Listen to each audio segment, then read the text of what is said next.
Hey guys, welcome to another episode of Amber Unfiltered. Today, I wanted to talk to you guys about this amazing show on Netflix called Ginny in Georgia. But before I do that, don't forget to like, comment, and subscribe. Also, if you want to cash at me at Amber Unfiltered Show, that'd be greatly appreciated. So, I am so late to the party. I am so sorry, guys. First of all, I had tried to watch the show when it came out a few years ago. I don't remember what time it came out around. Actually, let me look. I have my tablet here. Hold on before I put my freaking foot in my mouth. Hold on. I'm going to look. I feel like it came out during COVID, but I don't remember what year. When? Oh my God, I'm old. I'm over here. You know, I'm in my auntie era when you start reading out what you type in out loud. Okay, February 24th, 2021 is when it first came out. Yes, I do remember that. So I remember, I was like, I feel like it was like 2021, 2022, or even 2020. But anyway, this show came out and I tried to watch it. I couldn't get into it. I think it just was like, I don't know what I thought. I just was not feeling it. But I'm also very impatient as a television watcher. I feel like my patience has grown. Shout out to my husband, because he'd be like, give it a few episodes and see if you really like it. You can't really form an opinion based off the first episode, which is my toxic trait, but I'm definitely learning how to work on it.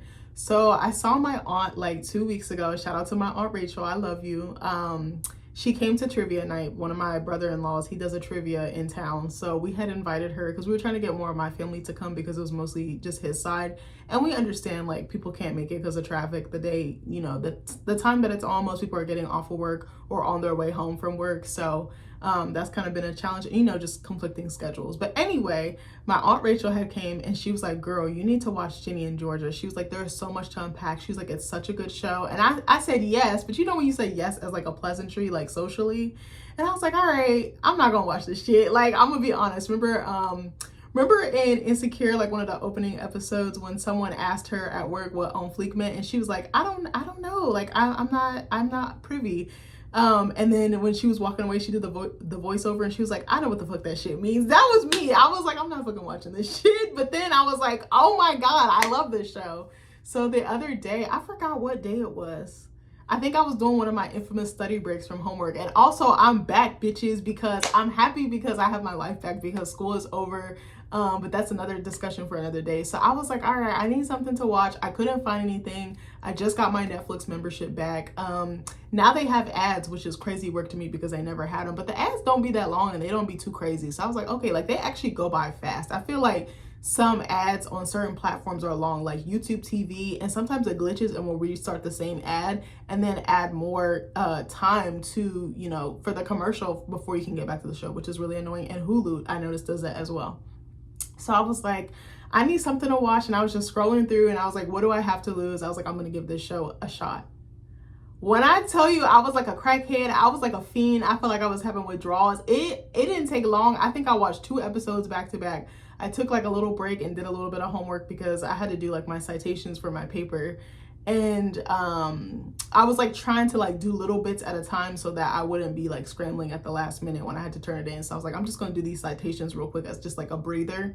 And then I was like, I'm gonna come back. And then I ended up watching 2 more episodes. And then we had a family dinner. And bitch, I did not want to go. I was like, I just want to stay home so I can watch Ginny in Georgia, bitch. Like, I was like, oh my God, I feel like a fiend. Like, oh my God, it's giving crackhead. It's giving Walking Dead, meth zombie. Like, what is going on? So I was like, okay.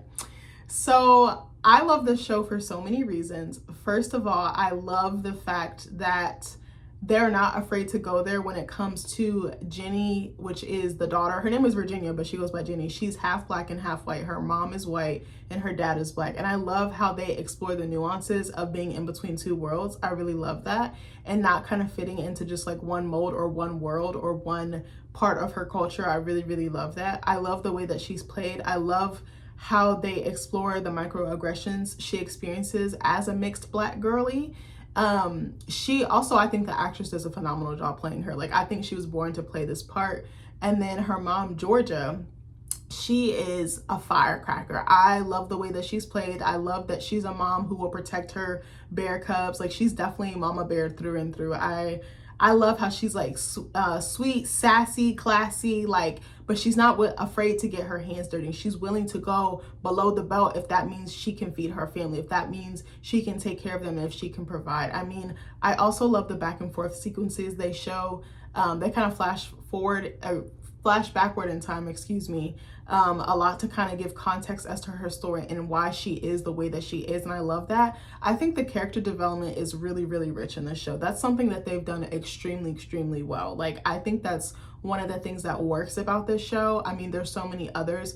I know Fantastic Four is not the same medium. It's a movie slash blockbuster film, but I think that Fantastic Four could actually take a page out of Ginny and Georgia, because you need to flesh out your characters. You need to give us their backstory. You need to give us their motives. You need to give us some insight as to why they think the way that they do, why they move the way that they do, why they act the way that they do, how they interact with other people, how they interact with themselves, how they view the world. That is so key in storytelling. And I think that is a part that sometimes gets glazed over or rushed through, and you can definitely tell. Like, I feel like in Fantastic Four, Silver Surfer to me was probably the most fleshed out character, because we got some of her backstory. She was human, or human appearing. I don't really know exactly what she identified as, because I didn't know if she was like an alien human, like a humanoid or something like that, or a hybrid. But we saw that, that sacrifice that she made, which was basically giving up her humanity, giving up her life, her soul, her spirit, in order to save her home, her family, everything she loved. I just absolutely love it. I love all of the characters. I love the character of Maxine, or Max as she's commonly called, or fondly referred to, I should say. She is Ginny's best friend, and she also lives across the street from her. She's also a twin. She has a twin brother that Ginny has this back and forth relationship with, and it definitely mirrors the relationship that Georgia has with Ginny's father, Zion. I actually really love that story arc, and I love something else I love about this show that I don't really think I've seen in this way, done in such a clever, meticulous way, like a detailed way, was that anytime you see Georgia dealing with something, her daughter is going through the same exact thing. They're very parallel. They're very exact. She's trying so hard. She's trying everything in her power not to be like her mom, and she in turn is her mother. The harder she tries not to be like her, the more she becomes her. Her mom is very conniving. She's very clever. She's very sexy. She tends to use her sensuality, her femininity, her sexuality to get what she wants. She's this like southern charming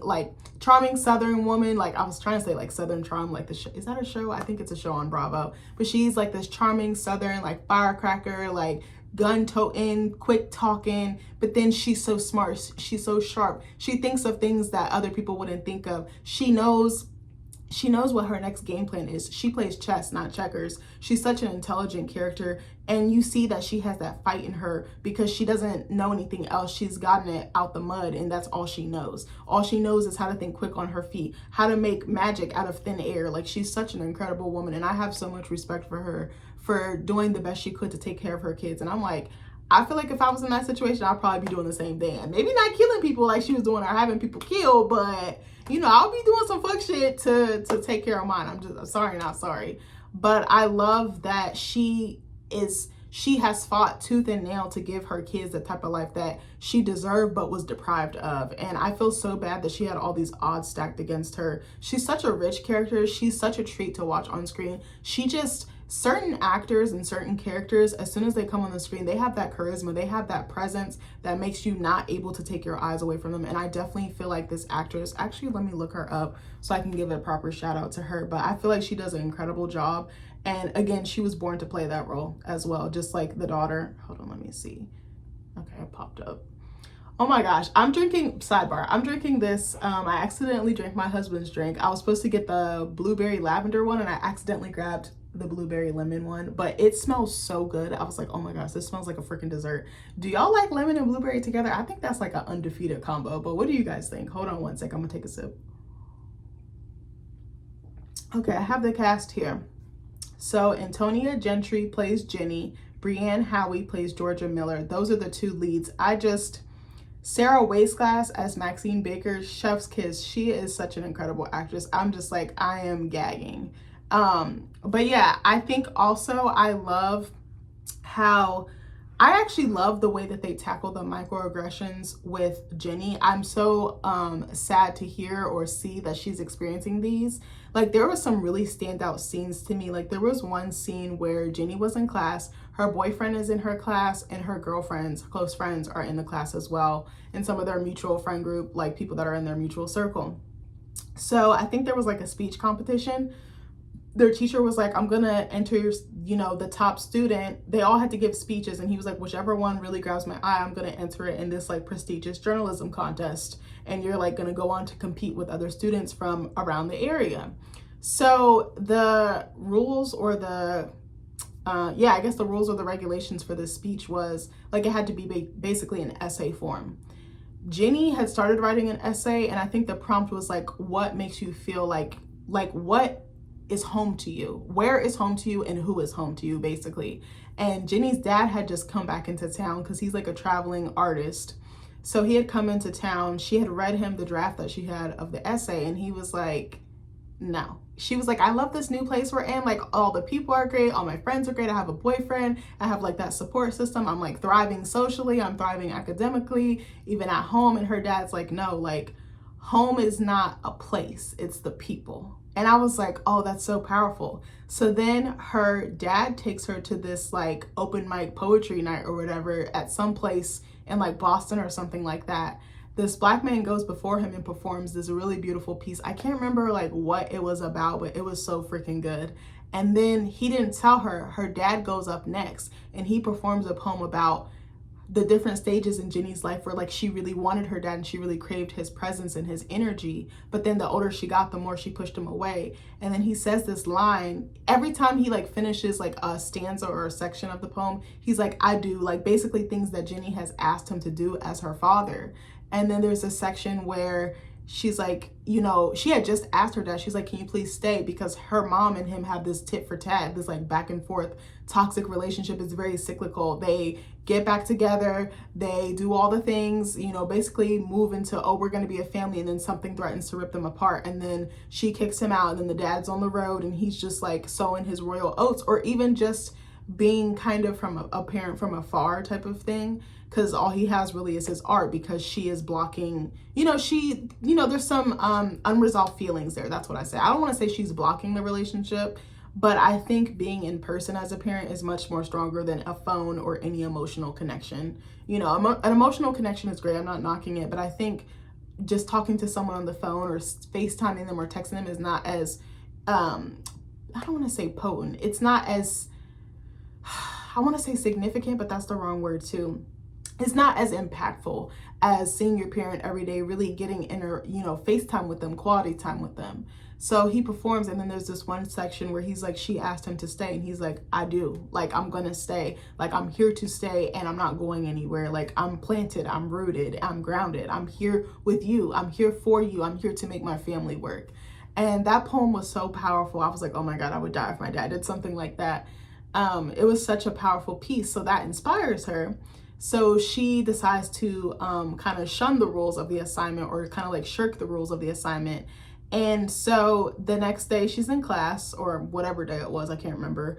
And her boyfriend Hunter goes first, and he performs a piece. It was good, but it wasn't giving heart, it wasn't giving soul, it wasn't giving thought-provoking, it wasn't giving like evocative or like emotional or like poignant. So then Ginny goes up and she slays it. Like, I thought she was like in a poetry slam or something. Like, she was so good. And she's talking about being a mixed girly and checking that other box, how they have like on standardized testing, or even any like simple like multiple choice testing or anything like that. And I was like, that's something I never thought about. Like, as a mixed or biracial or multiracial person, what do you check? How do you just check one? I know now that they have more like 2 or more races or something like that, but I was like, that's so restricting, that little section just to tell your background, your heritage. I was like, I think I'm gonna have to talk to my daughter or my son or however many kids I have about that. That must be very conflicting, and it probably does, like invoke some type of identity crisis, or like, which one do I pick? Which one's convenient? I've seen some people who are mixed, but maybe they're lighter, put just one or more, something that's more favorable. And I was like, that's kind of crazy that you have to pick between, your heritage. That's all like, your family, your bloodline. So she kills it, right? I mean, she gets like a standing ovation in class, like, but her teacher is racist. He always tries her. He calls her out. He does these very like anti-Black aggressive things. So she slays it. So then we flash forward a little bit, and she's waiting for the results of who won the competition to go forward in this journalism competition. he fucking picks her raggedy ass boyfriend. I was like, I know you motherfucking lying. She killed it. Like, you felt her heart, you felt her pain, her joy, her resilience, the anxieties, the insecurities, the otherness that she felt, and he just like totally bypassed her. And I was like, oh my God, I feel so seen, because that's been me. While I am not a mixed girly, I'm definitely a Black woman through and through. I was like, I definitely relate to killing something and really pouring my heart into it, and it not even being validated, acknowledged, or even, not that I'm expecting a reward, or like, I want to say validated. Yeah, that's the best word. Or just, just seeing value in me. Valued. Yeah, that's something that I like am new to, like being valued. Like my current job, yes, I'm a barista, but like I'm valued there. Like today I was having an off day, and my manager, she was like, are you okay? And I was like, no. I was like, but I'm gonna be. And she was like, well, if you need to unload on me, you can. I don't think I've ever had a manager tell me that, like, and truly care and truly mean it. I was just like, oh, like I was I didn't know what to do with that. I was just like, well, I just like need time to work through it, and I don't want to dump on you, because I feel like I'd be telling you everything anyway. Like, I'm very close to my manager. Like, to me, I almost consider her like a friend or a family more than I do my boss. Like, she's very approachable, down to earth. She's humble. She's hardworking. There's not really a hierarchy at work, and I really love that. I don't think I've ever worked anywhere where that has existed, but I felt so bad for Ginny. And you could tell it was eating her up, and that she wanted to say something, and then she bit her tongue. And I was like, I am her, she is me. Like, there's been times where I've wanted to speak out or say something, but I'm like, I don't really want to be perceived a certain way, as angry or aggressive, or you're confrontational, you're combative, because they love to slap that fucking stupid ass label on Black women. But I was like, oh my God, I probably took everything in her not to like eat his ass up for breakfast, lunch, and dinner. And I was like, that's so hard, because you really have to pick and choose your battles. And especially being Black and then mixed with Black, that's like a whole other thing, because he only sees her one way. And I was like, I really want my daughter to watch this show, and maybe even my son. Maybe they'll have a show about a mixed Black boy that is at the center of the show, and I can show him that. But I was like, I would love to sit down with this show, or sit down with my daughter and watch this show with her and unpack each episode and really talk it through. Like, I want to let her know, like, I value both sides of you, and if you experience this, come let me know, come talk to me, and we can work through this. And I'm gonna advocate for my kids, and I'm gonna advocate for you to the day I die. Like, I already told my husband, I was like, I already know it's gonna be up, because I'm gonna instill so much pride, like racial pride, and just like let them know who the fuck they descended from, because they descended from fucking greatness and like legends. Like, I don't give a fuck what no one says. My ancestors were not just enslaved. They were fucking astronomers, farmers, fishers, entrepreneurs, millionaires, intellectuals, like storytellers. They had so much more to them than just that one ugly ass period in time, or time in period. Yeah, period in time. I'm sorry. I don't know why I got tongue-tied there, but I want to be very intentional, like having them read Black books and like talking through their history and showing them different examples of excellence and things that they could be, because I feel like as a kid I only got like one or two examples, and it usually was like my ancestors in chains, or them being brutalized in some crazy like dehumanizing way. And I was like, I want our kids to see everything. I don't want them to wait until they go into college or somewhere and they find out that there was way more to their history and their heritage. Like, we come from a very great people, and I love being Black. It is hard, but I love it. I wouldn't want to be any other way. But that scene, oh my God, it tore me up. There was another scene where she was at, I think it was like a sophomore sleepover event that they did, and they had like a carnival theme like in the gym. It was so cute, and like the parents got to chaperone. So they had like these little like makeover stations or whatever. They were doing like an Ariana Grande like phony pony, like, you know how she wore like the high ponytail back in the day. I said back in the day, goddamn, I'm a boomer, bitch. I really am a boomer. My boss's son called me a boomer a couple weeks ago, and I was like, no. And I'm like, bitch, yes you are. I really have entered my auntie era. It's crazy to me. I love it here though. But yeah, so she was in the gym with her girlfriend. She has three friends? Yes, they're a group. Mang, I think it's Mia. Oh my God, what is their names? I've been watching the show. Mia, what's the girl? Mia, Abby, Nora, and Ginny. That's the group. And So her friend group is very interesting too. I want to get into that as well. So she's friends with this like entitled white girl, but she's very funny and like kind of unhinged and like super neurotic. But she immediately takes her under her wing, and she's very popular. She's also queer. And then she has another friend, Abby, who I kind of get like, she's like the jealous friend, like, oh, you took my spot, like the new girl is like the shiny new toy type of thing. It almost gave like Mean Girls tease, but not as, it was like in a different, more modern, like millennial way, I guess. And then there's Nora. She's like this Asian girl. She looks like she might be like South Asian. She's very pretty. She has like this mocha skin. She's got bangs and like straight hair. So they're getting their hair done, and all the girls before,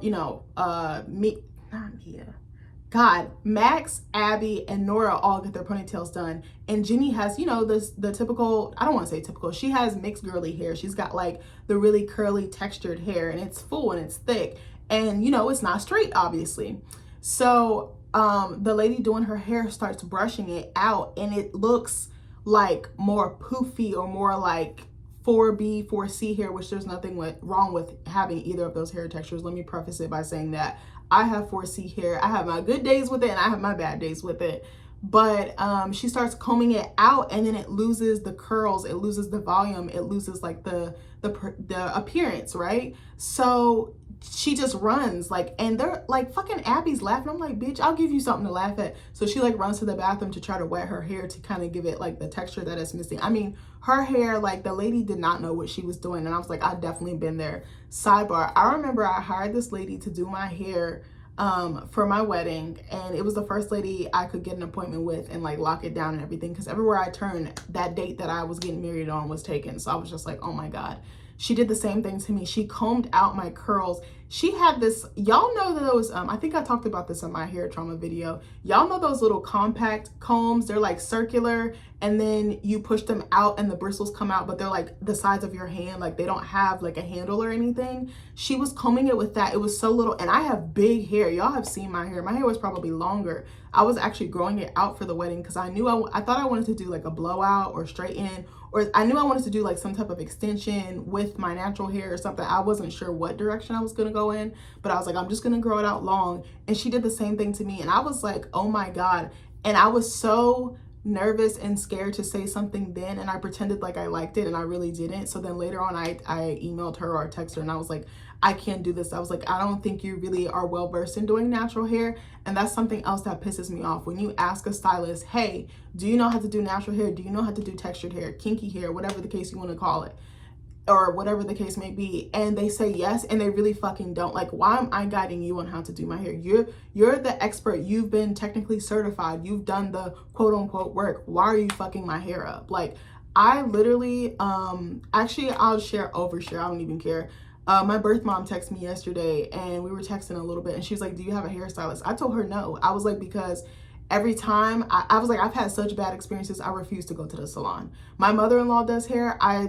I'm like, no, I love you to pieces, but I prefer somebody black to do my hair, because I know they're gonna know how to handle my hair texture. Like, it's not rocket science, but there is a science to black hair, and black hair is very temperamental, and there can be 2 or 3 different textures in different parts of the scalp. So that's also the other thing. But anyway, I say that to say I felt her pain in that scene, and she couldn't really explain that to her girlfriends because none of them are black or none of them are mixed, in the same way that she is. And I felt bad for her because I was like, that's supposed to be her support system, but they don't even know how to support her.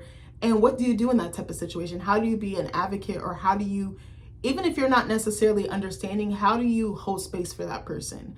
And then she goes in the bathroom and she sees a guy that she kind of has this like tension with, this chemistry with, which also happens to be her best friend's twin brother. And there's like an intimate scene there, but he really sees her, and that's what else I love.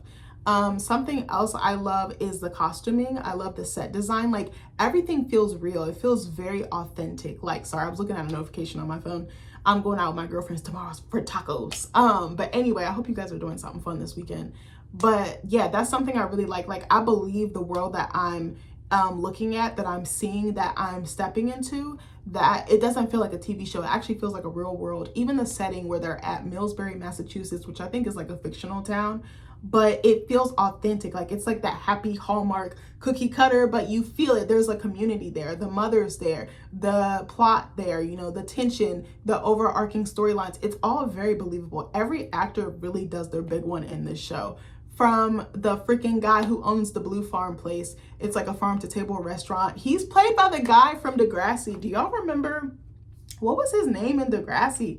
Remember Allie's brother, the Middle Eastern girl? Oh my God, I'm about to show you him. Y'all would know his face if I show you him. Oh my God, why is it doing this? Okay, it just keep clicking. Okay, hold on. It's like having a stroke. Y'all have seen him. Tell me y'all have not seen this man something. I was like, damn, he kind of fine. Like, I always thought he was cute, but I was like, in this show, I was like, he could get it in real life. He looks good and he does not age at all. Like, I was like, this man looks the same freaking age. But what else was I gonna say? I also love how they tackle certain themes like desire, sensuality, sexuality, like coming into your own, especially a teenager. Like, I think this is what Euphoria thinks it's doing, but it's not. I have a very unpopular opinion. Y'all gonna eat my ass up in the comments, and I'm so sorry for fans of this show. I do not like Euphoria. I did not like it when it came out. I did not understand the hype. I think it's almost too much, and it's also very like seedy. It like almost, I think the themes that they express or explore kind of gives like Degrassi tease, but a little bit more like NC-17, like more like rated R, like it goes there, but it's not realistic. I don't really believe any of the characters. I don't really believe the plights that they're going through. And I think also for me as a teenager, I did not have those experiences. I was very much a person who had to grow up really fast and had to like figure shit out on my own and basically be an adult, even though I was still a fucking kid. So I think certain experiences were not believable. But in Ginny and Georgia, like they capture like being like a virgin very well, which is such a weird sentence to say, but the way I say it, or what I mean when I say that, is they don't make a caricature of it. It's like the natural curiosity, the innocence, someone introducing you to something sexually, but in not being in a forceful or like stereotypical way. It was very, okay, I'm gonna TMI. There was a scene where, okay, so Ginny is dating this little Asian boy named Hunter, and I think he was kind of like a safe choice for her because she kind of liked her best friend's twin brother more, but he kind of had a fling or whatever. He had like a situationship or friends with benefits with this really cute girl named Padma.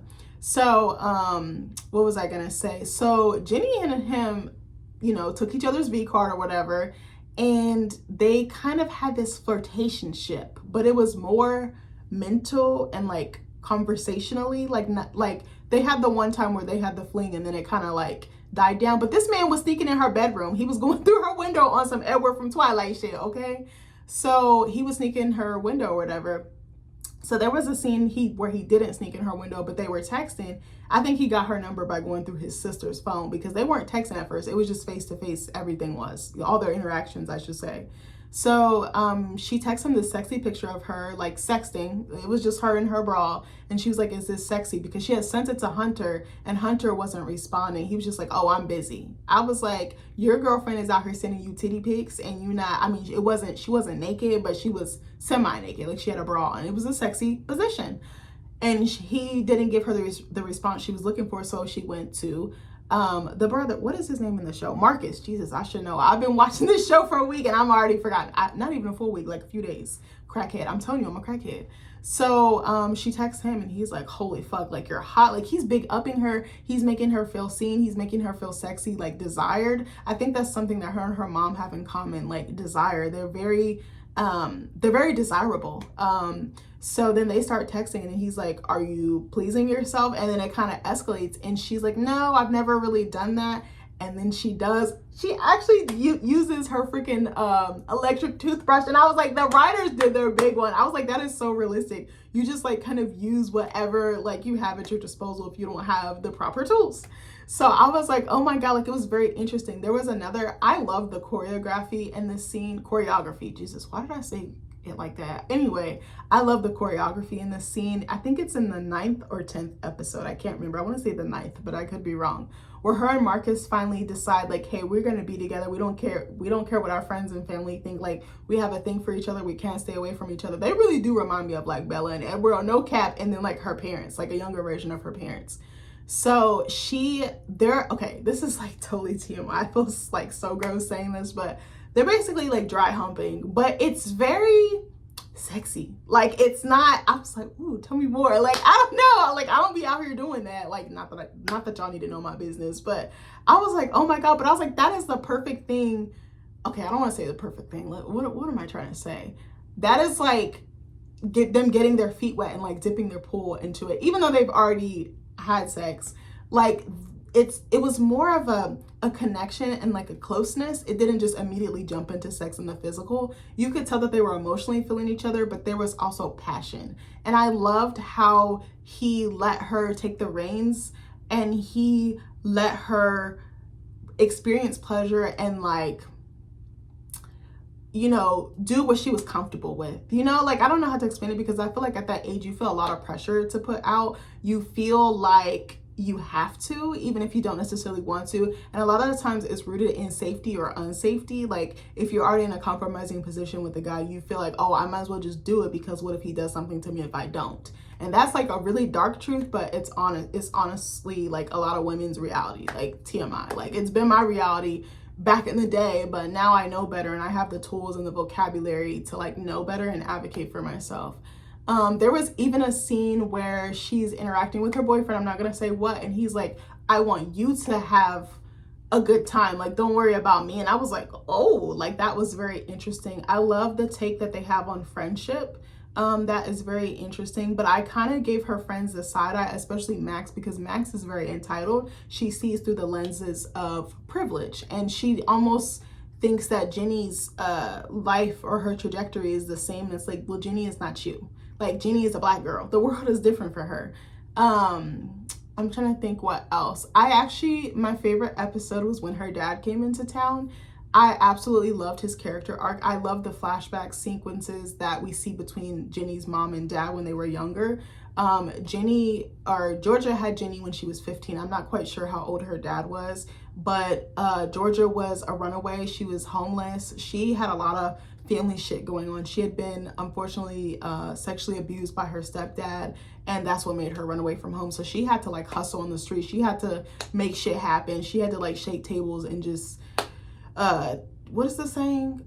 Kick ass and take names. That's basically what that's all she knows how to do. And I think her mother is definitely in survival mode, but the episode with her dad was very rich to me as a viewer. It was very emotional, and it made me think about my own relationship with my own dad and just like how a girl really needs her dad. But you could tell he loved his daughter and he wished that things were a little bit different, but that he was like, I'll take what I can get type of thing. But then he really did try to plant roots, and it just didn't really go his way, because her mom unfortunately was in love with someone else who was very powerful and could give her the life that she really wanted, and her kids as well. And he was accepting of her kids as well, this other gentleman, Paul, who also was really cute. I don't know if you remember him from Prom Night. Remember that movie with Brittany Snow back in the day? It was like 2008. That was one of my favorite movies. Let me see if I can find his picture.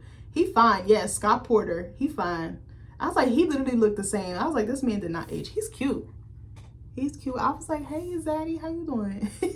I told y'all I like older white men. I'm like, when Nick get to be about a good 37, 47, I'm sorry, I should not be saying that, but I'm like, damn, like, he already fine.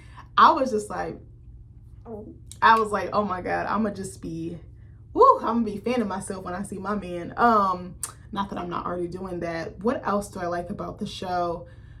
Let me see. There's so many things. I mean, I just really enjoy the storytelling. The writing is really good. The acting is very good. The directing is very good. There are some very strong episodes. I mean, I'm just so invested in these characters. I just want what's best for them. I'm worrying about them like they're real people. They feel like real people, and I could see them being based off of real people. I actually really like the guy.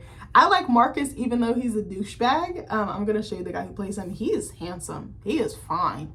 Like, I'm like, he fine, baby. Like, he needs to be a model. I might have to do some research on him, later on, like all of the cast members. But I don't know. I just really love the show. I love how they explore mother-daughter relationships. I love how they explore secrets. I love how they explore trauma. I love how I mean, Georgia and Ginny's relationship is very interesting because just when, you know, Georgia gets to a good place with her daughter, something happens, some secret or some lie or something from the past comes up. Like, there's a very interesting episode where Ginny's aunt and cousin come into town, and Ginny thought she didn't have any relatives on that side of her family. Her mom had told her and her brother that her parents were dead and she didn't have any siblings. I was like, who the fuck does that? But I think she thought the best thing for them was distance. That was her safe space, that boundary of just cutting off all contact, cutting off all communication. I was like, I don't know. I'm going to show you guys who plays Georgia, which is Brienne Howie.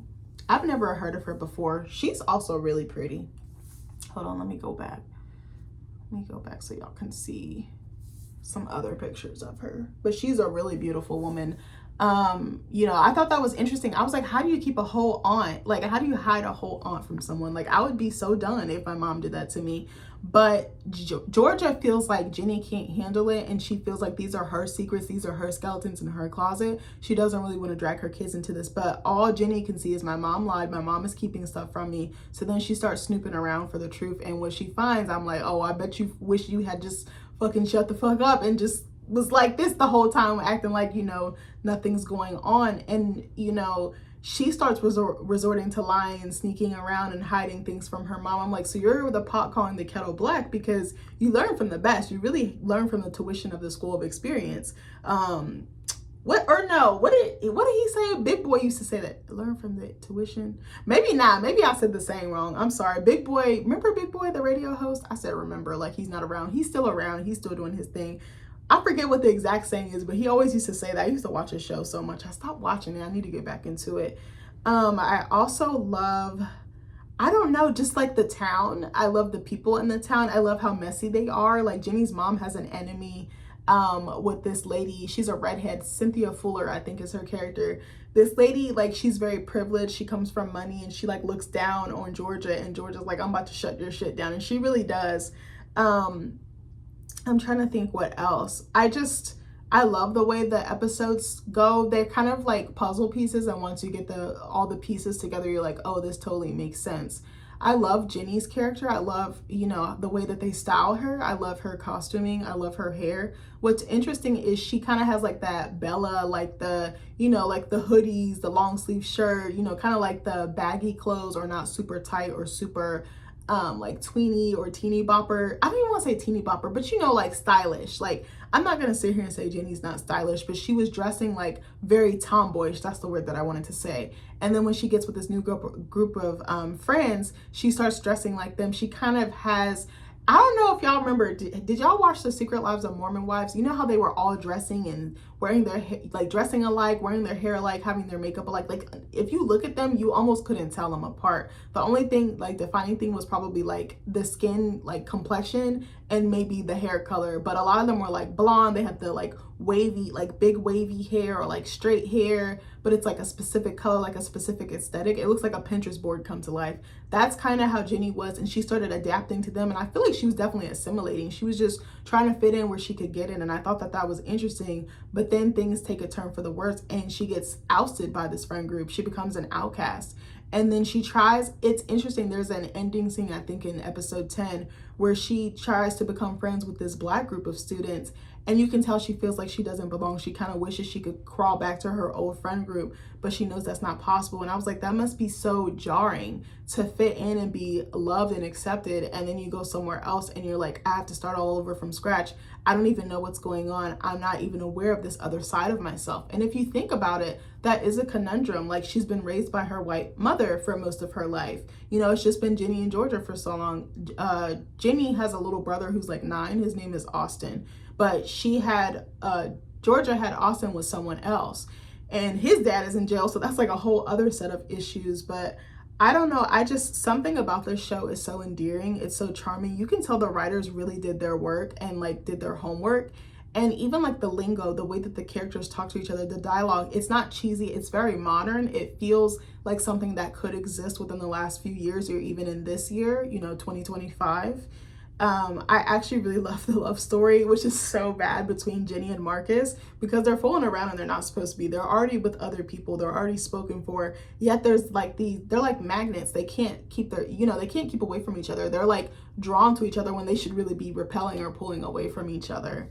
I don't know. Abby's story arc is very interesting to me too. So Abby is like kind of like the mean girl ish. I think she's very jealous of Jenny, and she actually, I think, might have like an eating disorder. Fair warning.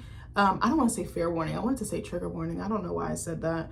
But she actually resorted to like duct taping her legs and putting her clothes on over her legs. And I felt so bad for her. But I think with stuff like that, not that I'm an expert or anything, is that it's rooted in control. You feel out of control with like your eating or the way you view your body or treat your body. So that's a form of control. Ginny, unfortunately, she does resort to self-harm. I'm not going to say in what capacity. That's very interesting because I think she wants to scream, she wants to let it out, but she has nowhere to put it. And you can tell she almost doesn't really trust the people in her circle. Like she does, but she only trusts them, so far. And she resorts to this self-harm. And I was like, I don't think I've ever seen self-harm depicted like that on television before. Here's a girl who seemingly on paper has everything she wants now that she's in this new town, this new school, but she's still wounded. She still has some trauma. She still has some baggage.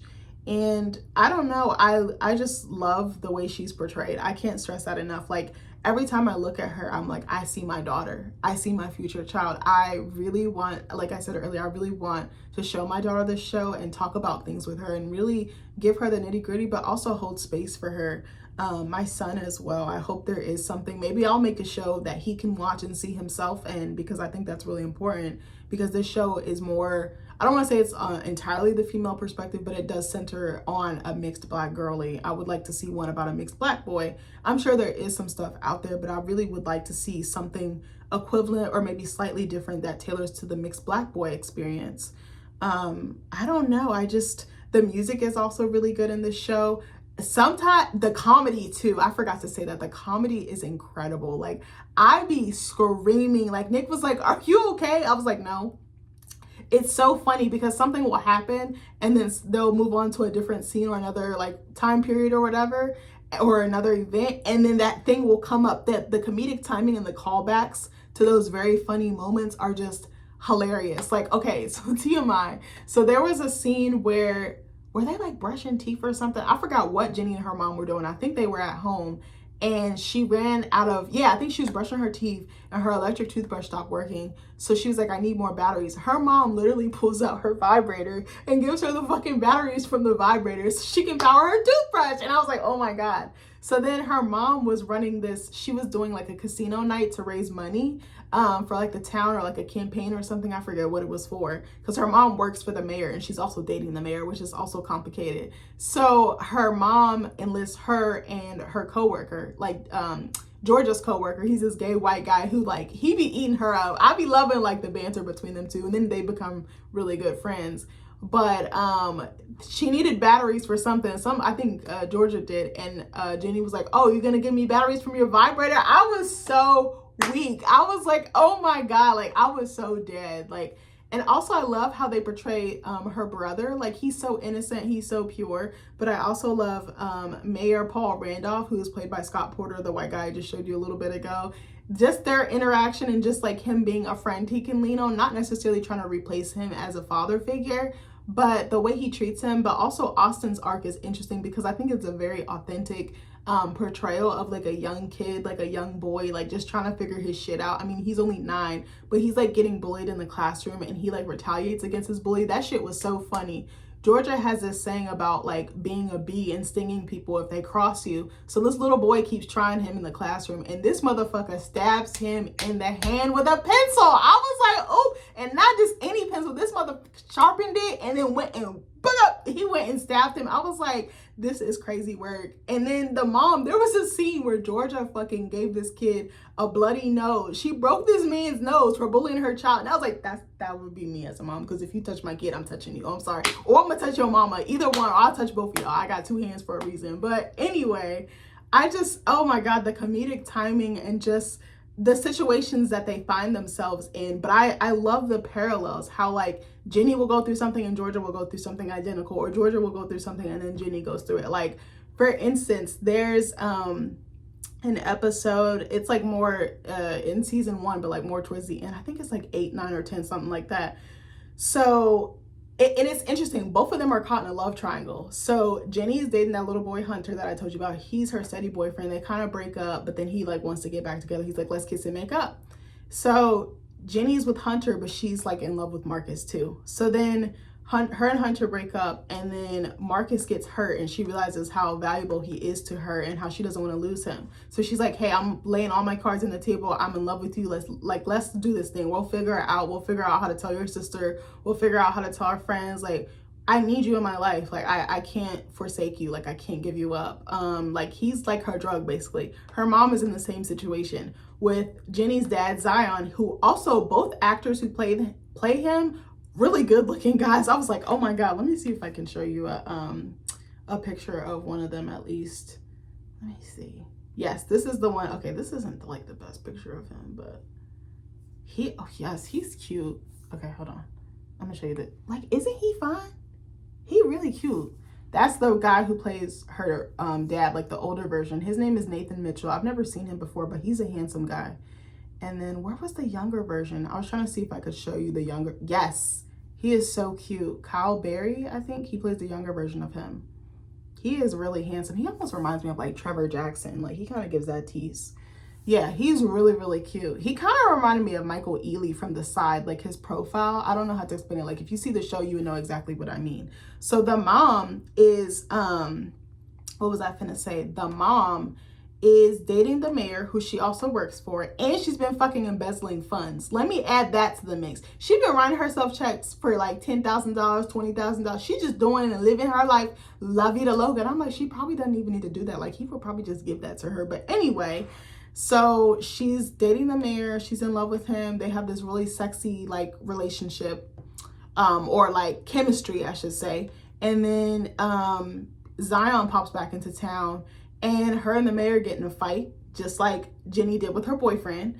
And then they got in a fight about the fact that he won the speech contest when really she felt like she should have. And then they start getting into it about like their cultural backgrounds, and how he was like, you want to do the oppression Olympics? Because he was like, I have shit that I'm dealing with as a mixed heritage Asian man, just like you are as a mixed black girly. Like, it was very interesting. That scene was so intense, and it was really well written. It wasn't, again, making a caricature of either culture, and I absolutely love that. The writers are really, really strong on the show. That's something else. And the directors, because certain episodes I was like, damn, I might need to go look this person up. I really wish I was in TV and film, like writing scripts and like being able to contribute to a show. You ever see a show, you're like, damn, I wish I had worked on that project, or I wish I had worked on that set. That's why I be thinking as a writer, like, that's one of my ultimate goals or dreams, is to be a TV writer or a film writer, or both, or a screenwriter, I should say. But so Georgia is in love with the mayor. Then Zion comes back into town. She gets into a fight with the mayor, and then what was I gonna say? Her and Zion smash. Like, they just fall into old habits. And then Zion's like, hey, I'm in love with you. You're the person I want. I've tried to find another woman, another love like this, and I can't. Like, you're home to me. I keep wanting to come back to you. That scene where he like poured his heart out and was like, you're home to me, and he like grabs her and he's just like holding her, but it's so intimate. It's so, like, you can tell they have that history together. Like, there's no letting go of it. I was like, I would not want to like compete with that. Like, I would not want to be Paul Randolph, the mayor, because you can't compete with that. You can't compete with people who have had chemistry for that long, for what, almost 20 years? Like, there's no way. And they always go back to each other. There's no fucking way I would date somebody like that. That's just me. I was like, Zion never had a fucking chance. Or no, excuse me, the mayor never had a fucking chance. So then she's considering it. He's like, I want to be a family. I got us an apartment. Like, Zion's laying it all on the table. He's like, I'm not going anywhere. Like, you are my home. And I was like, oh my God. I was like, I would give him the cheeks right now. I'm so stupid. But Nick has said some shit like that to me, and I'm like, I guess I'll break you off a little something. But I hope my mom don't watch this. But anyway, so what was I saying? And then Paul, the mayor, I think they have like a charity event, like a fundraiser or some shit. They do like some giveaways and stuff like that, like a rally or something, but they're also like doing some grassroots and charitable stuff. And they're interacting, but he's not stupid. After they got in the fight, he's like, I know she finna go back to this man.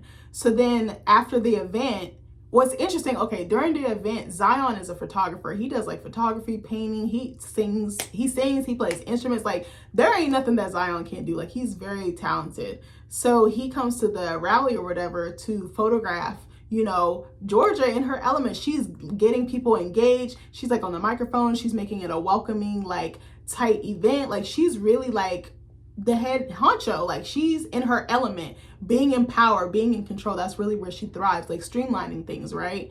So he's snapping photos, and then he sees the chemistry between her and Paul, and he's like, oh shit, like, he's capturing photos, and the way she's looking at this man, like, I'm about to risk it all. Like, I was like, oh my God. So then she tries, after the event, and it's just them two, she tries to break it off with Paul, and she's like, I fuck Zion, and he's like, I know. Like, he was just like, yeah, it is what it is. Like, I know you was finna go slide back. I know you want that old thing back.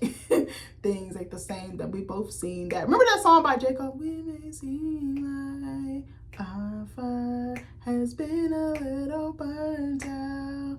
We're tired, we only need to stay close, and dark sparks will fly, and we fly too, and we fly too. I'm sorry, something's wrong with me. Go listen to that song, Sparks Will Fly by J. Cole. I think it's from his Born Center album, and Janae Aiko is singing like the hook or whatever. That song is so hard. I'm sorry, I just totally spaced out right there. So Paul's like, yeah, I know you fucked him, and he's like, tell you what, it's either me or him. You need to pick. I was like, God damn. I'm sorry. I'm getting loud. Nick's not here, so I can talk as loud as I want. But anyway, even though he don't be listening to me in here anyway. Actually, sometimes he do. I'm like, did you hear me? He be like, yeah, you was loud. I be like, not you calling me out. It be your own husband that be your biggest hater. Just kidding. He's not a hater. But Paul was like, yeah, I know. And then he goes into his office, and he comes back out with the fucking ring. He was like, yeah, I bought this after our first date because you're the one I want. Like, we match each other. We go together. I was like, bitch, I was gagged. And she's like, oh, it's like that. You coming in hot. You coming in with the intentions. I was like, damn. Because I'm toxic. I'm part toxic. Okay, part-time toxic. I probably would have picked Zion. But I see why she picked Paul. So then she's looking at the ring. She's like, and she's like, oh my God. So then she gets home. She gets home after the event, bro. Zion's sitting at the table, his fucking shit packed. And she's like, the fuck is this? Like, you said you were staying. And he's like, I seen the way that y'all was looking at each other. It's no. And then there was a flashback from before where she had told him she needed to leave him to let him grow. And I was like, that's the best thing you can do for someone you love if you know right now is not your time. I was like, oh, stab me right in the heart, bitch. And then he says the same thing to her that she said to him all those years ago, like 10, 15 years ago. I was like, oh, she has said, I want you to have everything that you want. So he says the same thing to her, and he leaves. I said, bitch. I was like, oh my God. And then she's just sitting in the dark looking at the ring, and then she tries it on, and she's, you know, picturing herself as a wife. I was like, again, because she's been married twice. But yeah, and in the meanwhile, she has a private investigator looking into her life because she was married before, but she actually killed her husband. She poisoned him because he was making passes at her daughter. Like, it's so good. I don't love the fact that they're being abused, but I love the fact that they talk about sexual abuse, especially within the family or men in the family. I think that it is such a common thing, unfortunately. And it'd be the person that you think you can trust the most. Not every time, but sometimes people are really able to hide their true colors. Like I said in another video, people are chameleons. People are monsters, but they wear a different mask. They're sheeps in wolf clothing. And I was like, damn. But I was like, I would have done the same thing. Like, you touched my daughter. Like, it's up and it's stuck. Like, I'm going to jail. And I'm going to be smiling in the mugshot. Like, period. But yeah, I don't know. I just absolutely adore this show. I really love it. I already finished season 1 in like a few days. Yeah, I actually think I started watching it. When was his birthday? It was my cousin's birthday. Shout out to him. I love you so much, Aiden. We met up on Tuesday at Outback to go celebrate his birthday. And then, yeah, I started watching it that day. It's already Friday, bro. I finished the whole season. I finished 10 episodes in like 2 days. That's crazy work. Yeah, I watched like 3 or 4 episodes last night. I'm about to start season 2, I think, this weekend. Nick is gone. He's over there helping his friend. I don't know if y'all remember in another video I said he was helping his friend. Like, his friend has just become a new homeowner. He's like, Nick is very good with like yard work and like wiring and building stuff and just like like handiwork. Like he's so good at that. I was like, that's a very like almost old school or like traditional thing. Like a man who works with his hands. I'd be like, damn, you kind of fine for that. Like I actually really adore that about him. I'm like, I wish I had that skill, but I just would rather pay someone. I don't want that stress in my life. But yeah, I love the richness of the characters. I love the richness of the story. I love how complex it gets. I love how they weave in multiple story arcs. I also love, even though Maxine is very entitled, I love that she has some very vulnerable moments where she like really puts her heart on the line. She's queer and she is after this girl. She really likes her and she's like messing up and she like lays all her feelings on the line, and you can just see that she's not the goofball. She's not like the eccentric one all the time. She has real feelings. She has depth. She has dimension. And I absolutely love that. Each character is like that. And there's a character I absolutely love, I don't want to say that, the Middle Eastern gentleman, or South, I don't know what he is actually, the Middle Eastern looking gentleman, Raymond a Black, who I told you guys was in Degrassi, and I said he kind of fine still. He actually met Georgia back when they were kids at like a rest stop during like a field trip or something, when she had just found out she was pregnant with Ginny, and he had given her this pair of sunglasses, and then she's still wearing them, and she's like all these years later, actually Ginny had them on, and he was about to go confess his feelings for her only to find out she was engaged to Mayor Paul. Like I love the nuances, like being in love with someone you can't have. I think that's such a unique concept, and it's such a universal concept. We've all been in that place, and it's just like, oh my God, what do I do? Like I feel like I'm not going to be able to live, but then you lock in and you find your person. But I just love everything about the show. I'm about to start season 2. Like I said earlier, I'm probably gonna have that done in a few days because I don't got school no more, so I'm free. But yeah, I am so excited to get to season 3. I was like, I have to pace myself. I have to like savor it, but I'm like, it's so good, and it's like easily like bingeable. Like it has such a bingeable, like addicting quality. Congratulations to the entire cast and crew.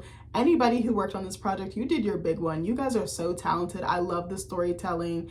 I love how you give these characters such depth. I love that you really do your homework. I love this show. It is so good. If I were ever to write a TV show or work on a TV set or production or film production or any visual medium, I would love to do something like this because it's such an important story, and I feel like there's so many girls in Ginny's position who can relate to this show. But I don't know. I don't think I have anything else to say. The actors and actresses do a phenomenal job, but I know it's not just them. It's the whole, you know, the whole pie or the whole sum. Like it's all of them working together. Like these people are so talented. I am like in true awe of you guys. But anyways, I hope you guys love my review. I'll see you guys later and have a good one. Love you. Bye.